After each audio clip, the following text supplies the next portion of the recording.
மணிரத்னம் சாருடைய டைரக்ஷன்ல பண்ணிருப்பீங்க. நிறைய விஷயங்கள் வந்து அவர்கிட்ட நீங்க லேர்ன் பண்ணிருப்பீங்க. சோ ரெண்டாவது படம் பண்ணும்போது எந்த அளவுக்கு உங்களுக்கு ஈஸியா இருந்தது? ஈஸியா இருந்ததுன்னு சொல்ல முடியாது. எல்லா படத்துலயும் எல்லாமே புதுசா கத்துப்பீங்க. அங்க வந்து வேற மாதிரி ஒரு படம் எடுத்தோம்.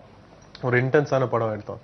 ஸோ அதுல வந்து ஒரு இன்டென்ஸ் எமோஷன்ஸ் என்ன ரேஞ்சுக்கு போக முடியும் அதெல்லாம் கத்துக்கிட்டோம்.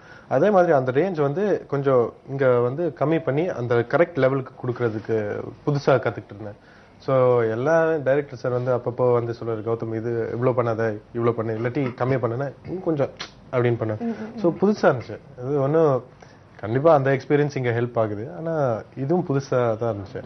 தெலுங்கு படம் பார்க்கும்போதே வந்து நீங்க மைண்ட்ல டிசைட் பண்ணிட்டீங்களா இது கௌதம் தான் நடிக்கணும், தென் இந்த ரெண்டு ஹீரோயின்ஸ் தான் இதை பண்ணணும் அப்படின்னு? ஹீரோயின்ஸ் டிசைட் பண்ணல, to be frank and honest. But hero decide பண்ணியாச்சு. அது நாங்கள் ப்ரொடியூசர்ஸ் கிட்ட ஃபர்ஸ்ட் டைம் பேசும்போது சொன்ன மாதிரி இது வந்து ரெகுலரா பண்றது கரெக்டா இருக்காது சார். இந்த படத்தை பொறுத்த வரைக்கும் இட் ஷுட் பி ஃப்ரெஷ். அந்த சப்ஜெக்டே ஃப்ரெஷ்ஷா இருக்கு.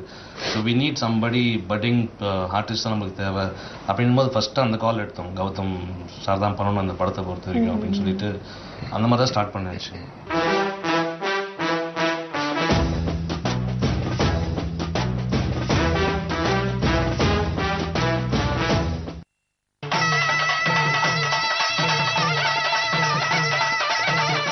கலைஞர் தொலைக்காட்சியில் காணும் பொங்கல் திருநாளை முன்னிட்டு நாளை காலை 6 மணிக்கு மங்கள இசை, காலை 7 மணிக்கு புது பாடல்கள், காலை 8 மணிக்கு தமிழ்நாட்டின் பாரம்பரிய கிராமிய கலைகள், காலை 9 மணிக்கு நடிகை நமீதா கல்லூரி மாணவர்களுடன் கொண்டாடும் நமீதாவுடன் நம்ம பொங்கல்.